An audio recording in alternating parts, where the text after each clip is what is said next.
It is Footy and Frothies. We are here live at Club Redfern for the book launch of League on Sunday, Work on Monday. I've literally just peeled the wrapping off my copy, which is fantastic because I'm working tonight, so it's a tax write-off, which is excellent for me. Very pleased to join, as always, by Ollie and Trev, who have joined us down the freeway to come down and have a chat and meet a few people, and honoured to, first of all, be invited, but second of all, be joined by Tony Loxley, author. How are you tonight, Tony? Yeah, I'm great, mate. Thanks for coming, fellas. It's really important to me that you guys showed an interest in what I think is a groundbreaking book. Yeah. And just quickly, how are the nerves now? Now we're underway and we're an hour in and people actually turned up. You all right? Or? Yeah. Look, there's some great people here and there's a lot of people that still haven't made it just yet. But Oh, look, I didn't even get Ted Goodwin's signature, so I just missed. He's had to go early, but look, there's still some great players here and some fantastic people. I'm really proud. Yep, and so take us back to, first of all, tell us about yourself. Is this your first book? Or No, that's my 17th book. Wow, okay, so take us back to the quick bibliography. Okay, very quickly, I was born in 65. I was a North supporter. I grew up around North Sydney, which back then North Sydney was very working class. Always loved the Bears. Sorry about that, fellas. No, that's the way it is. All right. Yeah, Mr. Volandis, if you're listening, please bring back the Bears.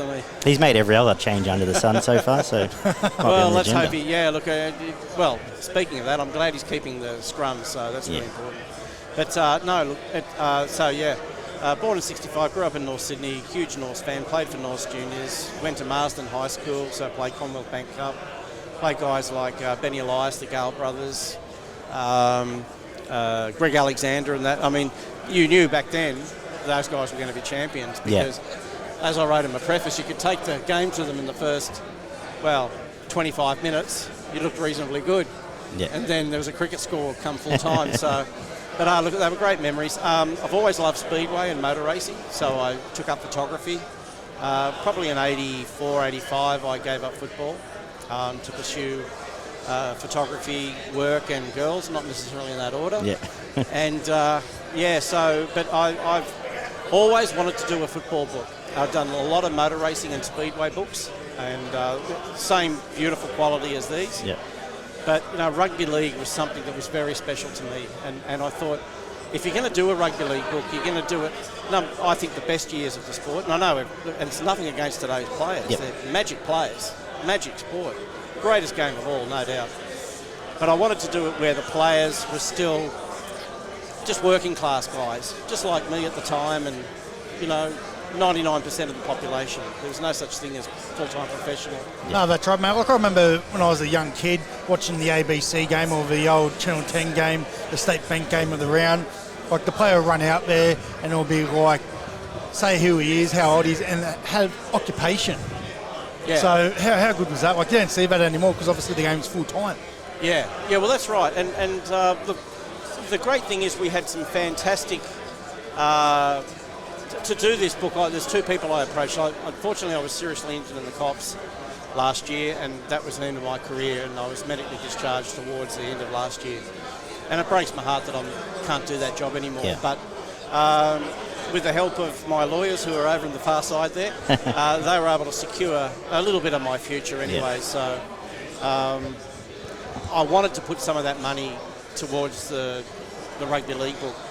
To do that, I approached Alan Whittaker and Ian Collis, and we were able to secure Ian's incredible collection, Graham Munro's incredible collection from the 80s, and Virat's collection from the 90s, or part thereof.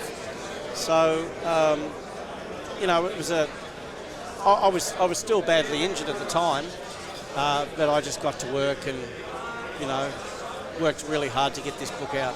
But it's turned out perfectly. A couple of little technical issues with the printer, but that's not no one's fault. A couple of typos got through, but we put a correction card in. But otherwise, it's an amazing book. Yeah. Lots of footy cards, lots of things that meant a lot to me when I was growing up in football. Yep. And I think that's the secret to the success of this book. Yeah, fantastic. Just want to quote Andrew Voss, what he said about the book. His exact words were, the pages in the book have been like a scorching, cherished family photo album. Yeah. Like, how does that make you feel when someone like Vossi gives that type of encouragement or type of feedback on your book? Well, that's great. I'm really proud. I haven't heard of from Vossi really since, which is a shame, but I know he's very busy. So, look, mate, I know he loves the book and I know he's very proud of it, which is the reason why we got him to do the afterword. And, of course, for me, the greatest bear of all, other than Donnie McKinnon, was, definitely Greg Florimo, and I was very proud to have Greg on board for the book. Yeah, unreal. Yeah. You talked about securing the collections. What condition were they in? Were they film? Were they photos? Was there a lot of digital transfer to be done? No. Most of them, they were all prints. Yep. The black and whites were all prints, and the slide. Well, the rest of the colour was mainly slides that had to be scanned. So I ended up scanning. 1,000+ scans. And that's hand scanning you're going through? Hand scanning with a professional Epson scanner, which is why the pictures look so good. But, a lot of the black and whites had, they were good quality, but I just enhanced the quality so that they looked like they were taken yesterday. And I think that's important too, because you don't want the smudges and the stamps and all that sort of stuff off them. But Ian had an incredible collection, which he purchased the rights for, and do a negotiation, and away we go. Yep, fantastic. And you did the rest of the art in it was the scanning you did yourself. You had help. Well, Andrew did a lot of the work. Andrew Green, who I just spoke to. I just purchased the book from. Yeah, that's right. So Andrew did a bit of the, but we all contributed to the artwork. So, if we felt something needed to be changed, we all worked together. So. But considering I was still in a lot of pain when I started the book. Yeah. How are you travelling now? I didn't ask. Still, yeah. Look, I've just started boxing again and trying. Can to I ask about the injuries? Yeah, sure. No. I had a bloke try to, let's just say, have me kill him. So it was a suicide by cop. He'd already thrown a knife at me, and he just kept coming at me. Anyway, that destroyed my back in the struggle. And then I recovered from that, and then some pelican tried to grab my gun and snap my knee. So, it can be tough in the cops, but you know what? I'm lucky. Some of my mates weren't so lucky. So, but the police force, they're incredible people, and I miss it terribly, and I miss my mates. But I'm proud to have served the country, served the state for 17 years, I guess, thank you. I've got a cousin and an uncle that both served long term, so... thanks for that service. Going forward, you've obviously got a passion with this. Is this something you want to keep going down the rabbit hole of? Absolutely, and I hope the people in rugby league will continue to support these books, because they're not cheap. I'll be brutally frank, that's $70,000 of my money. Yeah. And I'll probably only get it back. But you know what? What's important? It doesn't matter. To me, it's something that I've achieved. I've always wanted to do. Yeah. And I think I've captured the essence of the game back then. I think we all have. Alan, myself, Andrew, Ian Collis, and I must say Ian's in hospital at the moment. He's having his surgery on his back, so shout out to Ian. I hope you're recovering, mate. But it was a group effort, and a group effort only. And, it's a beautiful product. And, we didn't print a lot of them, so get in fast. That's all I can say. Definitely. Any questions from you boys? Yeah, I'm interested. You worked as a police officer for so long, and you've also, as you said, this is your 17th book. You've been an author. Yeah. This might be a bit of a hard question, but what are the biggest similarities between working in the police force and working as an author? Stress. And facts. Stress. Mate, for the most part, let me tell you, I did a series of 5 books in a 5 year period. And I'd finish my shift and then work on the books for a few hours, go to sleep. Get up, work on the books for a few hours, go to work. And you have time off, you work 2 days, 2 nights on the streets, and then you have a series of days off. Well, that's when I took advantage of that. Yep. But no, I was very bloody proud, mate, that I was able to, you just battle the injuries and you just keep going through. And I'm no sook. I love the challenge, and that's what it is, fellas. Doing a book is a challenge. Yeah, it really is. Everyone I know that sets out to do one. Yeah, they finish and just go, that was one of the biggest challenges of my life. Absolutely, and the stress, and then holding a function like this, I won't get my money back for this tonight, but that was not the idea. The idea was to get everybody together so that the greater rugby league community, or those that are interested anyway, can have a look at something that I think is very special. Yeah. Fantastic. Ollie? I just wanted to ask as well, you said for a little while you were working on the book whilst also working as a police officer, and you'd come home from work and you'd keep writing. What toll does that have on you? Two parts of your life that are so time-consuming. Was it easy to sort of get through, or was it extremely difficult? The reason I did that is because it'd take my mind off some of the stress I was facing at work. After my first injury, I think I did a book. It was a way of just trying to forget some of the things I was going through. Would you say it's sort of like therapy? Absolutely. Yeah. Oh, look, you look through that, when you finish something like that and you flick through every page, and I still go through it every day and forget actually what I've put in it. Because there's over 1,000 images in there, the old footy cards, which are so important. The old Scanlons. The old Scanlons footy cards, they're all in there, the old Rugby League Week team lineups and things like that. That's the essence of this book, because when I was growing up, that's the thing that used to interest us, the footy cards and that. And the players were very grounded too. You would see the players just on the streets. You don't see that anymore. And I don't know why. I don't know what's happened to the world, but it's changed.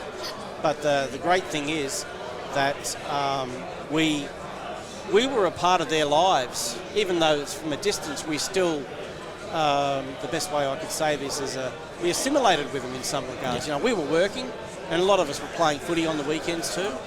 So it was just like, we were just like them, except of course they were at a higher level. And growing up, what was your favourite rugby league memory? Nearly being killed at Brookvale Oval by Bob Fulton, I would suppose. There's a famous rugby league week cover that says, I could have killed someone, I think, like something like that. Well, that was Bob Fulton. Well, I was one of those boys. There were so many fans there, they were playing Norse, that, when he got tackled right in the corner there, he nearly took out a bunch of kids, and I was one of those kids. But the crowd was so enormous, and I remember Bobby Fulton running. It was like the Colossus of Rhodes coming towards that football sideline. And I just remember him palming off blokes and coming towards us and thinking, we're gone. And back then as a kid, that's how big the footballers looked. I mean, the same with you guys. You would have seen these big men run on the field. And you don't get the same, even the perception with the loss of the suburban ground, because when I was sort of high school, you'd jump on a train, you'd go to a Saturday hour, you'd jump on a train, go to Shark Park, or you might go wherever, and you're there, you're sitting on the fence, and the ball goes up, you feel like you can catch the ball. You lose that at your ANZs and your Bank Wests, but it's a different at a stadium. I think what we enjoyed about those days, it was a lot more grounded all round. You didn't, the players it was easier access to the players. You could assimilate with the players more. And I'm not taking down the players today. No way at all. They're fabulous athletes in that. I think today they're probably more highly stressed than ever. It's just a different world, and that's the world I wanted to capture. I wanted to capture what was so special to me. But, mate, look at the last State of Origin game. How good is that? It was fantastic. Awesome. The only thing I can't understand these days is they don't get dirty anymore. That's right. They don't get dirty. The grounds are in too good a condition these days. That's the problem. Too much carpet. I played a couple of games, hard games at North Sydney Oval, Drummoyne Oval and places like that. And my mum was scrubbing off the dirt out of my knees and my elbows, because it was like running on concrete. And North Sydney Oval back then was called Concrete Park. It's the same with Drummoyne Oval, and Leichhardt Oval wasn't much better.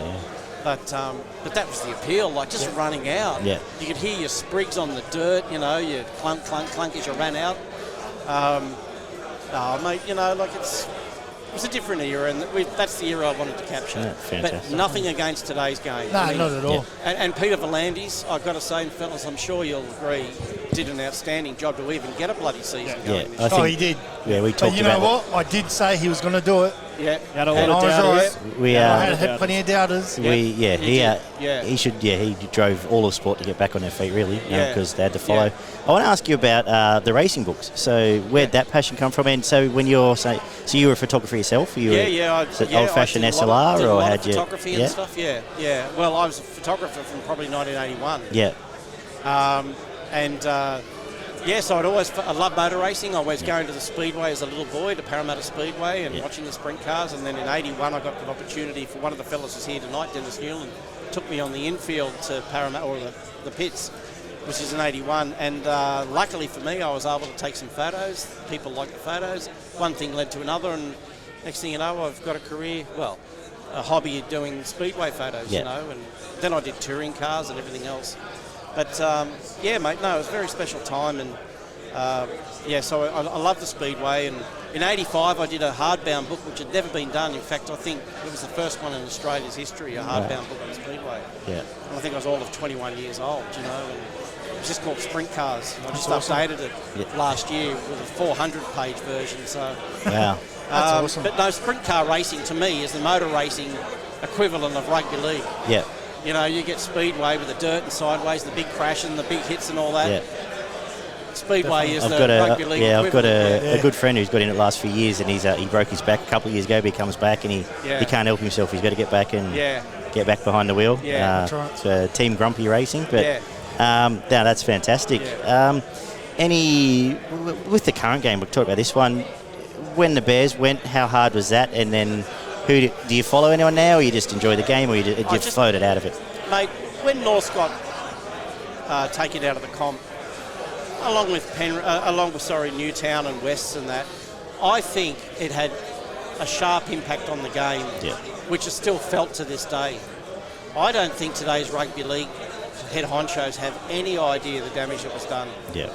And I know the fans out there, tens of thousands walked away forever. I really think they should give it a go. Like Norths and Wests. Well, Dad fell at Balmain. He didn't watch a game between 99 and 05, basically, and same thing. He just said, no Balmain anymore, I'm out. No, and you think these are foundation clubs. Yeah. I mean, the AFL looks after their foundation clubs. Right. They're a part of the history of the sport. And to erase that, for whatever particular reason happened behind the closed doors with North, Manly, whatever happened, you hear all sorts of stories. At the end of the day, it was still a terrible, terrible event. And it hurt me. I've got to tell you, I cried when North went out, because to me it was everything. If it wasn't Speedway, it was rugby league. And I'm not able to share that love with my children now, because the Bears aren't there anymore. Yeah. And I rave about it to my kids, and they go, Dad, we don't know what you're talking about. Who's the Bears? Yeah. I mean, how terrible is that? Who's the Bears? Yeah. Who's the Jets? What are you talking about? Because they're not around anymore. That's right. The jerseys, which is so simple back then, the game was simple. You had scrums where tough men battered it out in the scrums.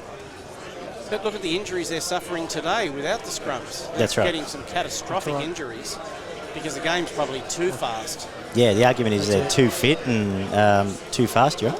Yeah, definitely. No, we're going to wrap it up. Okay, mate. This segment, because I think they want you over at the calling. table. So I want to looking this way. Sorry, I'll wrap up. They're calling you, Trey. I'll wrap up quickly. That's okay. Fantastic. Thank you for joining us. Thank you for the invite, Anthony. My pleasure, fellas. Beautiful book. I've had the chance to have a look through it here. Yeah. Proud to say I'm an owner as well. Yeah. I will grab a Sharpie and get you to whack some scribble on it before I go. Yeah. Congratulations. Give your plugs in. Where can people find this that aren't here tonight? Okay, fullthrottlepublishing.com.au if they go to the website. Or if they choose to go to Dimmicks, Woods Lane are our distributor. Yep. So that's at Dimmicks and all good bookshops. Mate, look, it's...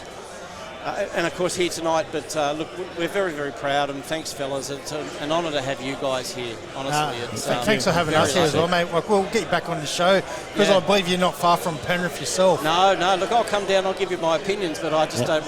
No, hey, I don't want the knives coming my way. No, that's it. No, if there was knives involved, we ought to have given up a year ago. That's right. But we'll let you get up and say your words. Yep. Congratulations again. Thank you again, and hopefully we'll catch up soon for a beer. And go the Bears. Fellas.